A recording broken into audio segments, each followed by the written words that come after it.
भगवन्त इन्द्रमहिता सेताश्च सिद्धिस्थिता आचार्यादिनिशासनोन्नतिकरा पूज्या उपाध्यायका श्रीसिद्धान्तसुपाठिका मुनिवरा रत्नत्रयाराधका पञ्चैते परमेष्ठिनः प्रतिदिनं कुर्वन्तु वो मङ्गलं कुर्वन्तु नो मङ्गलम्। ओंकारबिन्दुसंयुक्तं नित्यं ध्यायन्ति योगिनः कामदं मोक्षदं चैव ओंकाराय नमो नमः। अज्ञानतिमिरान्धानां ज्ञानाञ्जनशलाकया नेत्र उन्मीलितं येन तस्मै श्रीगुरुवे नमः तस्मै सद्गुरुवे नमः। अनंत उपकारी अरिहंत परमात्मा के चरणों में वंदना, चारों दाता गुरुदेव के चरणों में वंदना, खरतर गच्छाधिपति परम पूज्य गुरुदेव श्री जिन मणिप्रभ सुरेश्वर जी महाराज साहिब के चरणों में वंदना, आगम ज्योति आशु कवियत्री परम पूज्य गुरुवर्या प्रवर्तनी महोदया श्री सज्जन श्री जी महाराज साहिब के चरणों में वंदना, तप जप संयम श्रेष्ठा परम पूज्य गुरुवर्या प्रवर्तनी महोदया श्री शशि प्रभा श्री जी महाराज साहिब के चरणों में वंदना। जन शासन और जन शासन की परंपरा में हुए तीर्थंकर परमात्मा संपूर्ण जीव सृष्टि के लिए एक वरदान है।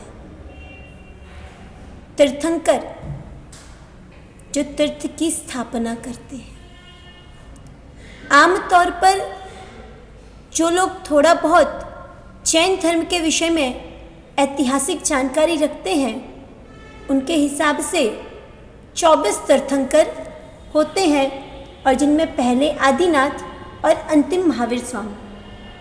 लेकिन वस्तुतः सिर्फ 24 तीर्थंकर ही जिन शासन में जैन धर्म में नहीं हुए, ऐसे ही अनंत तीर्थंकर अतीत वर्तमान और आने वाले भावी काल में हुए हैं और होंगे। और इन वर्तमान में प्रचलित 24 तीर्थंकरों में से एक विख्यात नाम है भगवान पार्श्वनाथ का। जैन धर्म में जो वर्तमान शासन है वो भगवान महावीर स्वामी का चल रहा है। लेकिन जैन तीर्थों का अवलोकन किया जाए तो भगवान महावीर के जितने तीर्थ प्राप्त होते हैं उससे अधिक तीर्थ भगवान पार्श्वनाथ के प्राप्त होते हैं। भगवान महावीर के 3-4 नाम वीर, महावीर, वर्धमान आदि प्रचलित मिलते हैं, तो भगवान पार्श्वनाथ के 108 और 1008 नाम भी प्रचलित मिलते हैं। पोषवदी दशमी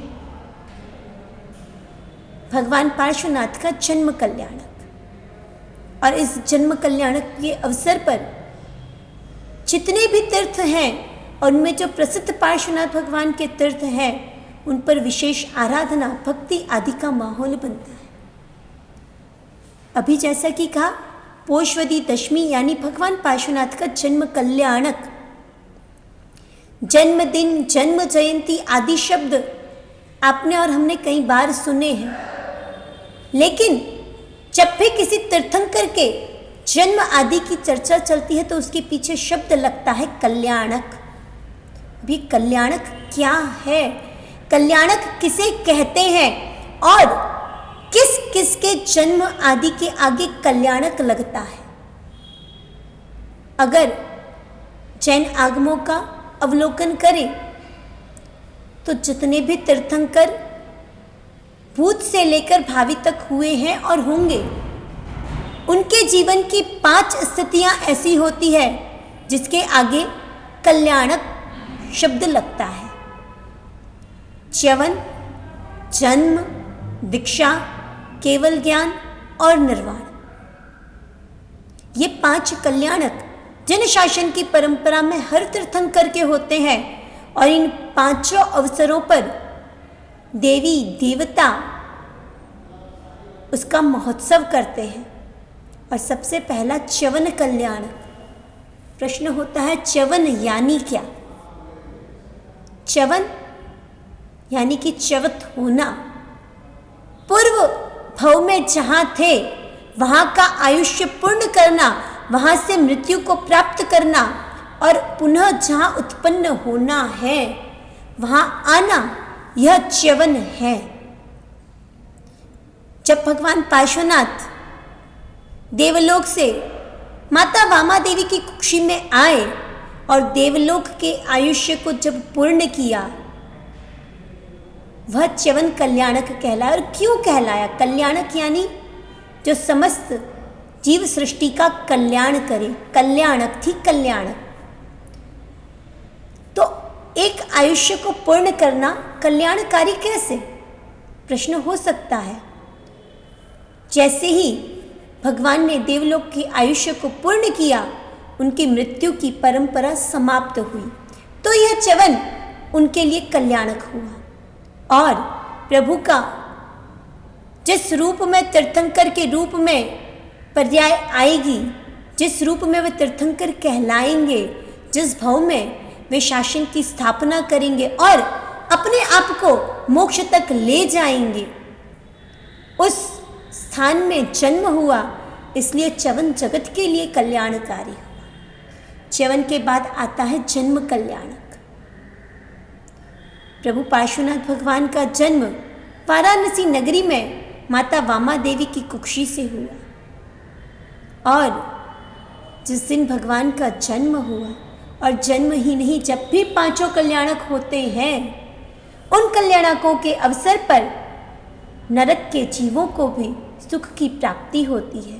और इसीलिए इसे जीव मात्र के लिए कल्याणकारी माना गया। नरक के जीव जिन्हें एक समय के लिए, एक सेकंड के लिए भी दुखों से उपशांति नहीं है, वहीं जब किसी तीर्थंकर का कल्याणक होता है तो नरक में भी सुख की रोशनी फैलती है। और ऐसे पार्श्वनाथ भगवान का जीवन, जिसके ऊपर आज हमें चिंतन करना है। तीर्थंकरों का जीवन सिर्फ जीवन नहीं, वो एक पाठशाला है। उनके जीवन से हमें सीखना है। जन्म कल्याणक मना लिया, उत्सव महोत्सव कर लिया, पूजाएं पढ़ा ली, अट्ठम कर लिया, क्या यह सब करने से भगवान पार्श्वनाथ का जीवन हमारे जीवन में आ जाएगा? क्या उनके जीवन हमारे जीवन में उतर जाएगा? भगवान पार्श्वनाथ के जन्म कल्याणक की आराधना तो तभी सार्थक है जब हम भगवान पार्श्वनाथ के जीवन का चिंतन करते हुए, जिस प्रकार उन्होंने जन्म मरण की परंपरा को नाश किया, हम भी जन्म मरण की परंपरा को नाश करें। पार्श्वनाथ भगवान की भव परंपरा से यद्यपि प्राय लोग विदित हैं कि भगवान पार्श्वनाथ के सम्यक्त्व की प्राप्ति के बाद 10 भव हुए, और वैसे गणना में 11 भव आते हैं, क्योंकि जिस भव में समकित की प्राप्ति की वह हाथी का भव, और उससे पहले मरुभूति का भव, और मरुभूति के भव से भगवान पार्श्वनाथ के भवों की गणना प्रारंभ होती है। भगवान पार्श्वनाथ के जीवन चक्र को यदि पढ़ा जाए, उनके 10 भवों का चिंतन किया जाए, तो 2 पात्र मुख्य रूप से हर भव में मिलते हैं, कमठ और मरुभूति। यानी कि भगवान पार्श्वनाथ का जीव जो कि मरुभूति का जीव था, और कमठ जो कि उनका भाई था, और कमठ और मरुभूति के भव में अज्ञानतावश पड़ा हुआ वैर का बीज 10 भवों तक चलता रहा। कमठ और मरुभूति दोनों ही सगे भाई, और मरुभूति की पत्नी अपने ही पति के भाई में आसक्त हो गई।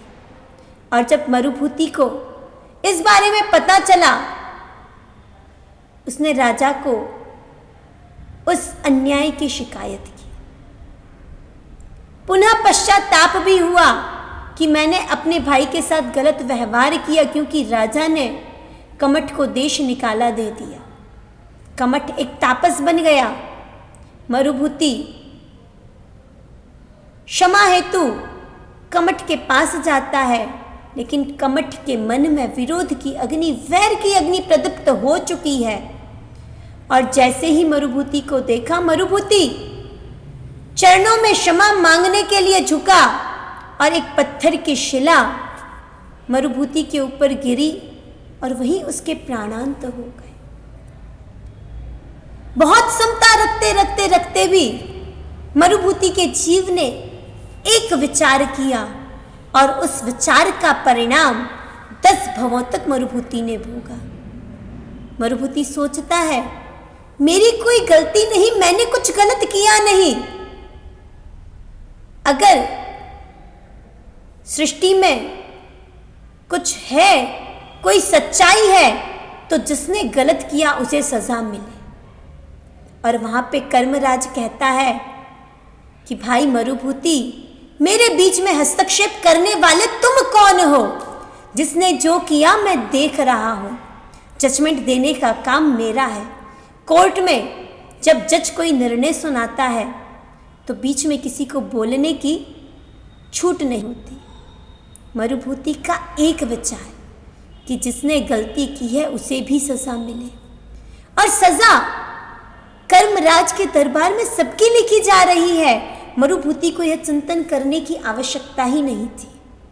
और अगर इस घटना को हम अपने जीवन में लेके जाएं कि मरुभूति के इतने से विचार ने जो वैर का बीज डाला और 10 भवों तक एक तरफा वैर जो कमठ की तरफ से चलता रहा, और कमठ के वैर का शिकार हर वर्ष हर भव में मरुभूति होता रहा। हम कितनी बार ऐसा चिंतन करते हैं, इसके साथ ऐसा हो जाए, इसने मेरे साथ ऐसा किया, भगवान इसका ऐसा कर दे। एक पिक्चर देखते देखते ही जब विलन और हीरो की लड़ाई चल रही होती है, हम विलन के मरने के भाव कर देते हैं। हमारे साथ कोई थोड़ा सा बुरा करता है, मेरी गलती नहीं है, प्रकृति इसे सजा दे, और हमारी ये भावधाराएं सामने वाले को सजा देगी या नहीं देगी, लेकिन हमारा जीवन निश्चित रूप से दंडित होता है। और इसी का उदाहरण है भगवान पार्श्वनाथ का जीवन। 10 भवों में अगर देखा जाए, हर भव में मरुभूति और कमठ आपस में मिले। हर भव में मरुभूति का जीव यानी भगवान पार्श्वनाथ का जीव समता रखता है, और हर भव में कमठ का जीव जो कि वैर से संतप्त है और हर वर्ष में पार्श्वनाथ के जीव को मारने का पुरुषार्थ करता है, प्रयास करता है, और उसमें सफलता को भी हासिल कर लेता है।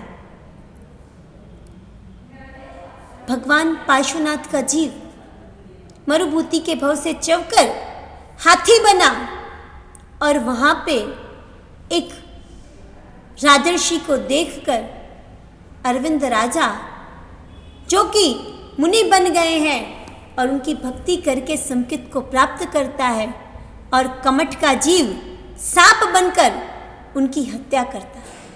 और इसी प्रकार हर भाव में जब कमठ का जीव नरक में गया, पार्श्वनाथ का जीव देवलोक में गया, और जब जब मनुष्य के रूप में पार्श्वनाथ का जीव आया, कमठ का जीव शत्रु बनकर पैदा हुआ। और 10 भवों तक यही वैर की परंपरा चलती रही।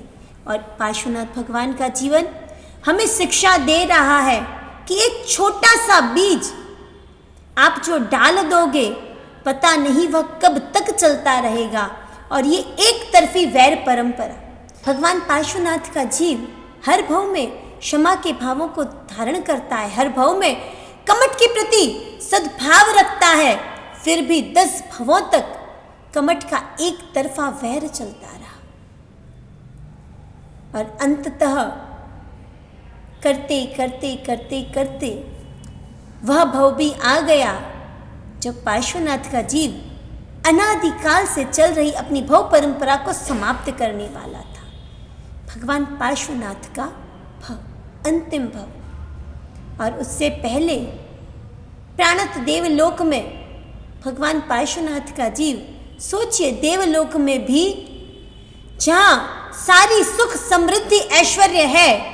अगर चिंतन करें, एक इंद्र के पास भी 32 लाख विमान होते हैं। और इस सृष्टि में वर्तमान युग में अगर हम देखें कि अमेरिका का प्रेसिडेंट भी होगा तो उसके पास 32 पर्सनल जेट विमान नहीं होंगे, और उससे ज़्यादा अनंत गुना समृद्धि इंद्र के पास। और उससे ज़्यादा समृद्धि उस समय भगवान पार्श्वनाथ के जीव के पास है।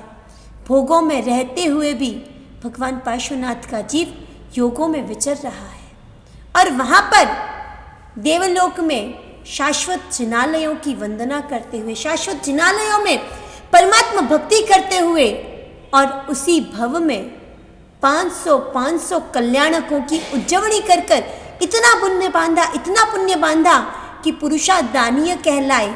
और पुरुषादानीय तो कहलाए उनके नाम कर्म का पुण्य कि भगवान चले गए, उनके 8 कर्म भी उनके साथ नष्ट हो गए, लेकिन आज भी उनके नाम का पुण्य प्रभाव 24 तीर्थंकरों में सर्वाधिक देखा जाता है। भगवान पार्श्वनाथ का जीव वामा देवी की कुक्षी में आया, और जब कुक्षी में आया, एक रात्रि में, जब घोर अंधियारी रात्रि थी, माता ने देखा पास में से कोई काला सर्प निकल रहा है, और उस सर्प को देखने के कारण भगवान का नाम पार्श्वनाथ रखा गया, क्योंकि पार्श्व में निकल रहा सर्प माता ने देख लिया। जन्म हुआ, महोत्सव हुआ, जन्म कल्याणक पर इंद्रों के द्वारा प्रभु को मेरु पर्वत पर ले जाया गया, भगवान के अभिषेक किए गए, माता के पास पुनः रखा गया, और अश्वसेन राजा ने 10 दिनों तक प्रभु का जन्मोत्सव वाराणसी नगरी में मनाया। और कैसे मनाया? बंदियों को जेल से रिहा कर दिया, जिसको जो चाहिए था वो दे दिया। आप भी प्रभु का जन्म कल्याणक मनाओगे, कम से कम आपके पास रहने वाले जो एम्प्लॉई हैं, आपके आसपास जिसको जो ज़रूरत है, आप शायद पूरी ज़रूरत पूर्ण ना कर पाएँ, लेकिन उनका सहयोग करने की, उन्हें खुश करने की कोशिश करेंगे तो शायद हम भी उनके जन्म महोत्सव का अनुकरण करेंगे। इंद्र मेरु शिखर पर जाकर परमात्मा का स्नात्र महोत्सव करते हैं।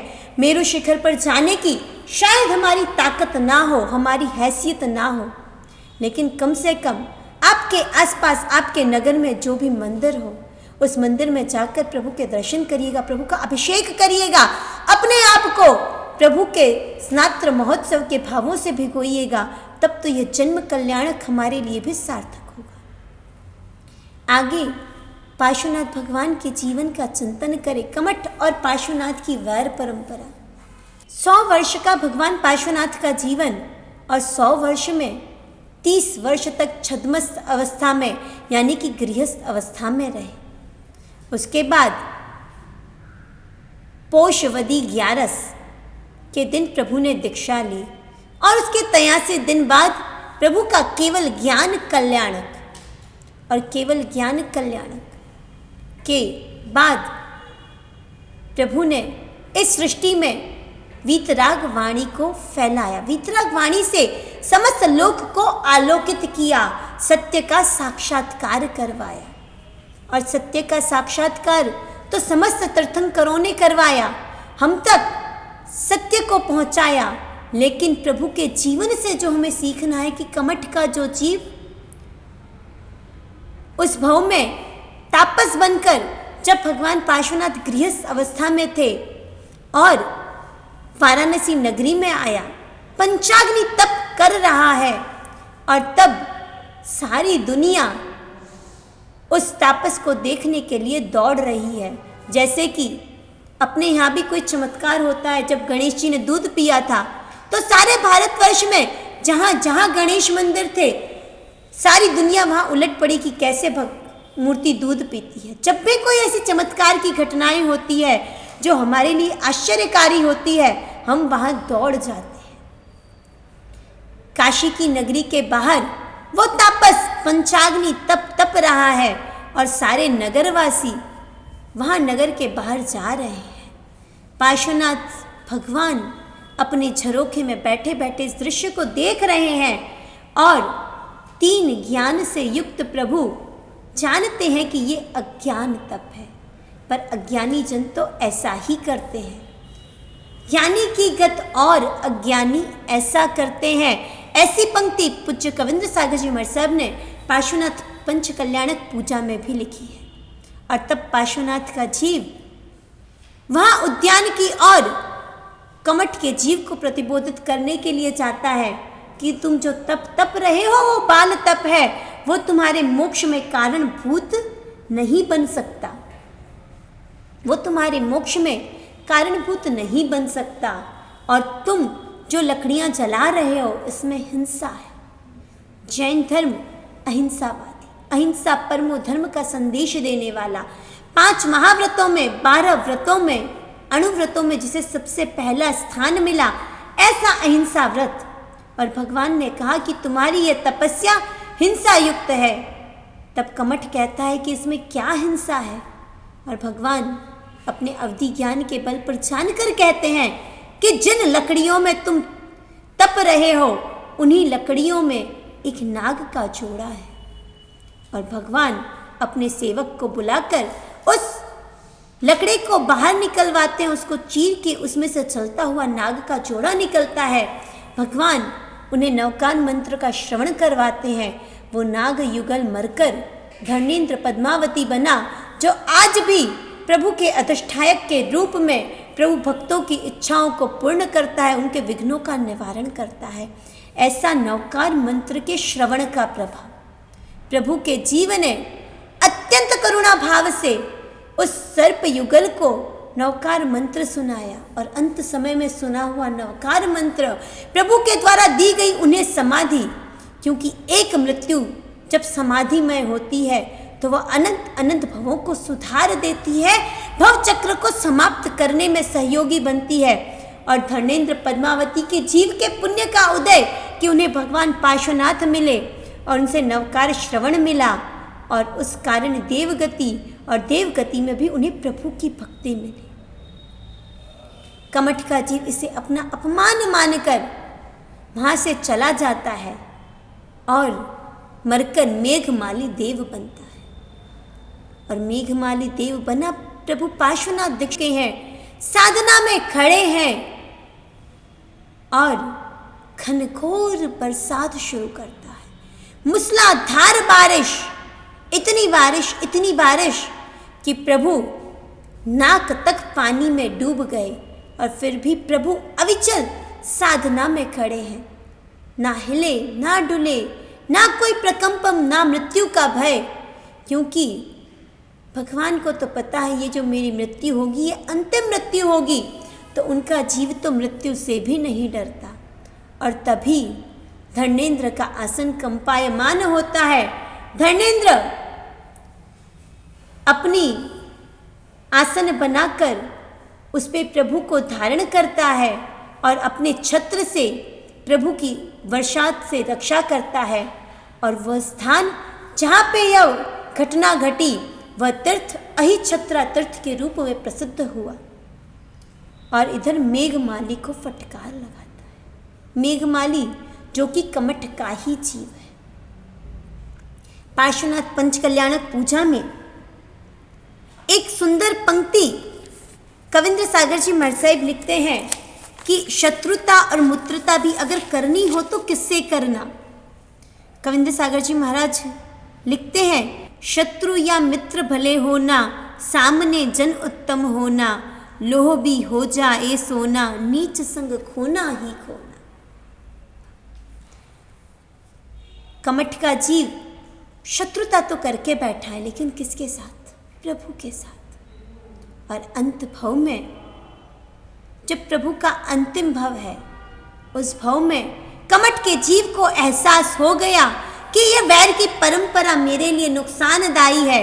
10 भवों में मैं मरुभूति के जीव को कोई नुकसान नहीं पहुंचा पाया, पर हर भव में मेरा ही नुकसान हुआ है। और उस समय कमठ का जीव अंतर में पश्चाताप करता है, पश्चाताप के भावों से भीग जाता है और भीग कर अंतर से प्रायश्चित करता है। और वहीं पर अपने आप को मोक्ष के लिए रिजर्व कर लेता है। इसीलिए शायद कविंद्र सागर जी महर्षि साहब ने लिखा, शत्रु या मित्र भले होना, सामने जन उत्तम होना। आपको शत्रुता करनी है करो, आपको मित्रता करनी है करो, लेकिन किसके साथ करो? उत्तम व्यक्ति के साथ करो, क्योंकि उत्तम का संग उत्तमता को दिलाता है। कमठ का वैरपूर्ण संग भी चाहे मरुभूति के जीव के साथ रहा, लेकिन अंत में जाते जाते उसे भी मोक्ष अवस्था तक पहुंचाने का आश्वासन दे गया। जैसे लोहा जब पारस का संग करता है तो वो भी सोना बन जाता है। तो हमें भी संग करना है, लेकिन किसका करना? यह पार्श्वनाथ भगवान के जीवन को देखकर सीखना है कि उत्तम जीव का संग करना, उत्तम जन की संगति करना, उत्तम लोगों के साथ रहना। उत्तम लोगों का संग हमारे जीवन में भी उत्तमता को लाता है। उत्तम गुणों का पदार्पण हमारे जीवन में होता है।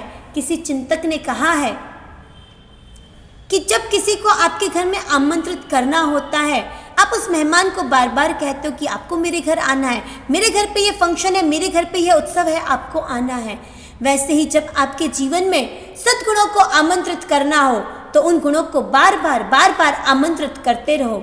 भगवान पार्श्वनाथ के जीवन ने एक बार गलती की कि एक बार अपनी समता को खोया, लेकिन 10 भवों में समता को बनाए रखा, समता को आमंत्रण दिया और समता को इतना आमंत्रण दिया, इतनी समता रखी कि अंततः पार्श्वनाथ भगवान के भव में जो वैर का बीज कमठ के हृदय में पड़ा था, उस बीज को भी जला दिया। और अपने राग द्वेष के बीजों को तो वो जला ही चुके थे, और अपने जलाए हुए राग द्वेष के भावों से जिस वीतराग अवस्था को प्राप्त किया, जिस सर्वज्ञ अवस्था को प्राप्त किया, उस वीतराग अवस्था के माध्यम से हमें भी हित शिक्षाएं दी, हमें भी जीने का तरीका दिया। आज पार्श्वनाथ जन्म कल्याणक के अवसर पर आप सभी भगवान पार्श्वनाथ की भक्ति करें, उनके जीवन का वर्णन सुने, वर्णन पढ़ें और उस जीवन का चिंतन करते हुए अपने जीवन में भी भगवान पार्श्वनाथ की भांति समता लाने का प्रयास करें। और इसी के साथ इस जीवन में जाने अनजाने किसी के भी साथ हमारा कोई वैर का बीज ना पड़ जाए, हमारा भी किसी के साथ ऐसा वैर प्रस्थापित ना हो जाए कि कमठ मरुभूति के समान या फिर सम्रादित्य के समान गुणसेन और अग्नि शर्मा की जो वैर परंपरा चली, हमारा भी किसी के साथ बीज पड़ जाए और अनंत भवों तक ये वैर का बीज चलता रहे। तो उस वैर के बीज को समाप्त करने का प्रयास, अपने राग द्वेष को समाप्त करने का प्रयास, अपने आप को संतुलित करने का प्रयास जो भगवान पार्श्वनाथ के जीव ने किया। और कविंद्र सागर जी महर्षि साहब ने ही एक पूजा की पंक्ति में कहा है, परम योगी प्रभु पारस विचरते योग मस्ती में, प्रभु की योग मस्ती को कहो क्या दूसरा जाने। प्रभु की कैसी योग मस्ती थी, प्रभु की वीतरागता की कैसी अनुभूति थी, वो कोई दूसरा जान नहीं सकता, समझ नहीं सकता, शब्दों में बयान नहीं कर सकता। लेकिन फिर भी प्रभु की उस योग मस्ती को हम सभी प्राप्त करें, हम सब भी उस योग अवस्था को प्राप्त करें और जिस निर्वाण पद को प्राप्त करके प्रभु जिस सिद्ध अवस्था में लीन विलीन है, उस सिद्ध अवस्था को हम भी शीघ्रातिशीघ्र प्राप्त करें। अपने राग द्वेष की सारी परंपराओं को नाश करें और शीघ्रातिशीघ्र हम भी पारस की भांति पारस बन जाएं। इन्हीं भावों के साथ जिन आज्ञा के विरुद्ध कुछ भी कहा हो तुम इच्छा में दो।